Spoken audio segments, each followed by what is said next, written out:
So welcome again in this YouTube channel of Kumar Satyavira College of Engineering and Management. I'm Mohammad Arshad, discussing about an important process of softening of hard water, that is lime soda process. मैंने पिछले lecture में भी इससे पिछले lecture में आपसे बताया था, डिस्कसिंग किया था कि लाइम सोडा प्रोसेस दो तरीके का होता है, cold lime soda process and hot lime soda process. Further cold lime soda process को भी डिवाइड करते हैं हम, जिसमें से एक है बैच प्रोसेस, जिसे हमने नाम देते हैं type of cold lime soda process और batch process. It is an important process by which water can be soften. तो इसी के बारे में डिस्कशन इस लेक्चर में हमें करना है। तो इसका बेसिक प्रिंसिपल वही है जो कि अब तक समझाते चले आए हैं कि all soluble causing impurities present in the water by the action of lime and soda it will converted into the insoluble precipitate. That means जितनी भी सॉल्युबल कॉजिंग हार्डनेस होती है वाटर में प्रेजेंट होती है, रिमेंबर दैट ये soluble causing hardness कौन कौन सी होती है। तो ये सॉल्युबल कॉजिंग हार्डनेस होती है टेम्पररी हार्डनेस या परमानेंट हार्डनेस, यानी कैल्शियम और मैग्नीशियम के बाइकार्बोनेट्स, क्लोराइड्स, सल्फेट्स और कार्बोनेट ऑल्सो। तो ये पानी में वाटर में प्रेजेंट होती है जो कि हार्डनेस क्रिएट करती है। इसके साथ साथ में मिनरल एसिड्स वाटर में प्रेजेंट हो सकते हैं।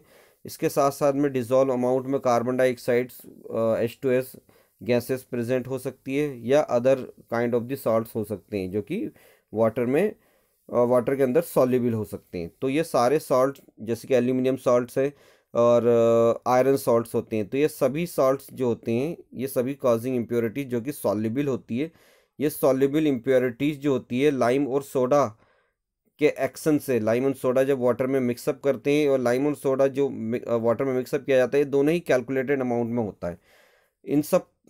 इनको मिक्सअप करने के बाद में सारी हार्डनेस किस में कन्वर्ट हो जाती है, ये सारे जो सॉल्युबल अमाउंट में इम्प्योरिटीज़ होती है वाटर में, वो सब इनसॉल्युबल प्रेसिपिटेट बन के वाटर में से बाहर आने लगती है, यानी कि वाटर में फ्लोट करने लगती है, तैरने लगती है।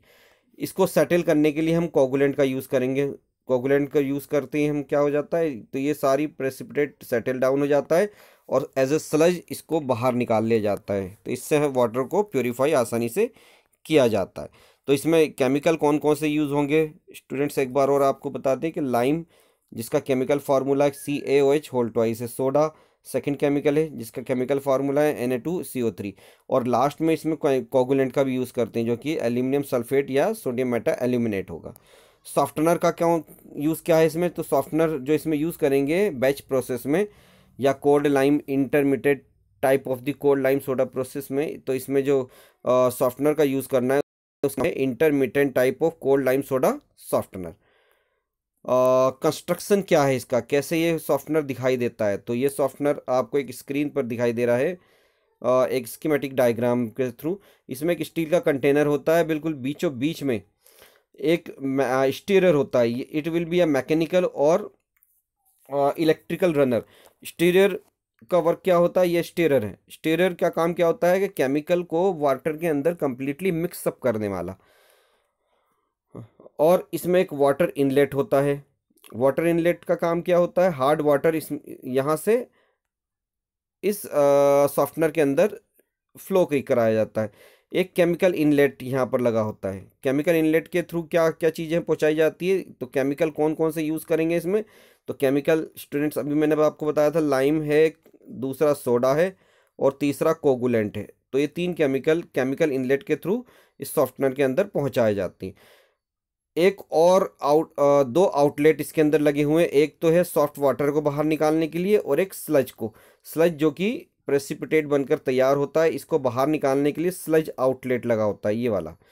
तो इस तरह से ये सॉफ्टनर का डिस्क्रिप्शन हो गया, और इस सॉफ्टनर के थ्रू हम वाटर को प्योरीफाई करेंगे जिसका नाम है LS softener. Now what are the chemical reaction participating और what are the chemical reaction important in this process. तो यहाँ पर एक और चीज़ की डिस्कशन करेंगे हम, कोगुलेंट का वर्क क्या होता है। जैसा कि मैंने पहले ही बताया, कोगुलेंट प्रेसिपिटेट को सेटल डाउन करने के लिए होता है। प्रेसिपिटेट जो कि बहुत ही बारीक होता है, बहुत ही फाइन प्रेसिपिटेट होता है वाटर के अंदर। एक्चुअल में होता क्या है, जब सॉफ्टनर में हम लाइम एंड सोडा फ्लो कराते हैं, लाइम एंड सोडा इसमें पहुँचाते हैं, तो लाइम और सोडा जितनी भी सॉल्युबल काजिंग इम्प्योरिटीज़ है जैसे कि हार्डनेस होती है, उन सब से केमिकल रिएक्शन करके यहाँ पर बारीक बारीक फाइन प्रेसिपिटेट बनाकर तैयार कर देता है लाइम एंड सोडा। और इससे क्या होता है, ये फाइन प्रेसिपिटेट का वर्क क्या होता है, ये पूरे वाटर में फैल जाता है। यहाँ से फिर हम जब सॉफ्ट वाटर निकालने की कोशिश करते हैं तो ये इतना बारीक, इतना फाइन प्रेसिपिटेट होता है कि ये फिर पानी के अंदर जरा सा वाटर में हलचल होती है तो ये फिर पानी के अंदर चारों तरफ फैल जाता है। तो इससे छुटकारा पाने के लिए, क्योंकि हमें तो चाहिए सिर्फ और सिर्फ सॉफ्ट वाटर, हमें ये प्रेसिपिटेट नहीं चाहिए जो कि पानी के अंदर, वाटर के अंदर बनकर तैयार हुआ है। तो इससे छुटकारा पाने के लिए इसके अंदर कोगुलेंट मिलाया जाता है। स्टूडेंट्स, कोगुलेंट क्या है, एल्यूमिनियम सल्फेट है, Al2SO4 होल थ्राइस। ये जैसे ही पानी के अंदर जाता है वाटर से ये केमिकल रिएक्शन शो करेगा और वाटर से ये मिलके एल्यूमिनियम हाइड्रोक्साइड बना लेगा, AlOH whole thrice. Aluminium hydroxide जैसे इसने बनाया है it will form a gelatinous precipitate. तो जिलेटिनस प्रेसिपिटेट बनकर ये पूरे वाटर में फैल जाएगा। इससे क्या होगा, ये जेल जो होगा एल्यूमिनियम हाइड्रोक्साइड जो कि किसने बनाया है, कोगुलेंट ने बनाकर तैयार किया होगा वाटर में। तो ये क्या काम करता है, ये जो बारीक बारीक प्रेसिपिटेट है, फाइन प्रेसिपिटेट है, इन सबको चिपका लेगा, अधेयर कर लेगा। जब चिपका लेगा तो अधेयर कर लेगा ये सब, ये तो इसका जब इसका वेट बढ़ जाएगा तो अधेयर होने के बाद में सारा प्रेसिपिटेट जो होगा ये सब नीचे बैठ जाएगा, इस सॉफ्टनर के बिल्कुल नीचे की तरफ यहाँ पर बैठ जाएगा, जम जाएगा। और इससे क्या होगा, इससे ये चीज़ें होगी कि ये वाटर के अंदर सब प्रेसिपिटेट गायब हो जाएगा, ये सब नीचे चिपक जाता है। अब हम वाटर को हम आसानी से बाहर निकाल सकते हैं। तो ये वर्क है इसका कोगुलेंट का, जो कोगुलेंट हम इसमें यूज़ करेंगे। तो नाउ स्टूडेंट्स, अब इसकी केमिकल रिएक्शन पर हम स्टडी करते हैं। एक चीज़ और ध्यान रखना कि ये जो कोगुलेंट होगा वेरी लिटिल अमाउंट में यूज़ करेंगे हम। अब केमिकल रिएक्शन पर इस पर ध्यान देते हैं। What are the chemical reaction involve in this process. तो ये जो पूरा प्रोसेस है केमिकल रिएक्शन, अलग अलग तरह की केमिकल रिएक्शन इस प्रोसेस में होगी। लाइम अपना काम अलग करेगा और सोडा अपना काम अलग करेगा। तो इसे समझने के लिए आपको ये क्लियरली पता होना चाहिए कि लाइम किन किन सॉल्युबल कॉजिंग इम्प्योरिटीज़ को बाहर करेगा, सोडा किस किस इम्प्योरिटीज़ को बाहर करेगा। तो इसको दो भाग में हम डिवाइड करते हैं। लाइम का वर्क अलग होगा और सोडा का वर्क अलग होगा। तो लाइम क्या क्या चीज़ रिमूव करेगा, तो देखिए फर्स्ट थिंग से लाइम का पहला काम ये होगा कि वाटर में प्रेजेंट सभी तरह की हार्डनेस में से टेम्परेरी हार्डनेस यानी कि कैल्शियम बाइकार्बोनेट और मैग्नीशियम बाइकार्बोनेट को ये पानी से, वाटर से बाहर कर देगा। बाइकार्बोनेट को कार्बोनेट में कन्वर्ट करके प्रेसिपिटेट में कन्वर्ट कर देगा। जो पहले घुला हुआ था बाइकार्बोनेट वो अब क्या हो जाएगा, प्रेसिपिटेट बन के बाहर आ जाता है by the action of lime. Second work इसका क्या है, सेकेंड वर्क ये है कि ये टेम्परेरी हार्डनेस तो बाहर करेगा ही करेगा, साथ साथ में परमानेंट हार्डनेस पर भी अटैक करेगा। और ये परमानेंट हार्डनेस कौन सी होगी, ये मैग्नीशियम की होगी। तो स्टूडेंट्स यहाँ पर एक चीज़ है, मैग्नीशियम क्लोराइड को ये बाहर कर देगा और मैग्नीशियम सल्फेट को भी बाहर करेगा, MgSO4 को ही बाहर करेगा, ठीक है ना।